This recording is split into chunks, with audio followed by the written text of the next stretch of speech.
How to connect Spotify to another phone. Let's get started. Launch your Spotify. Make sure you have already logged into your account. You will land to the home page. Now at the top left corner, you can find your profile icon. Click on it. Go ahead and click on the option of settings and privacy. Once you land to the settings page, over here you're going to find different options. Go ahead and click on the option of devices. After you land to the device page, you will be able to find the option of start a remote group session. Click on that option. That option is only available for the premium version. If you haven't upgraded your Spotify to the premium, you won't get the option. As I'm not using the Spotify premium, I'm not getting that option, but if you're using Spotify premium, you'll get that option. Click on that option of start a remote group session.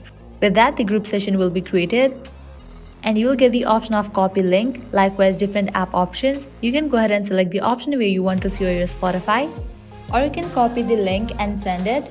Getting access to the link, the person will be able to connect to the Spotify. So this is how you can easily connect Spotify to another phone.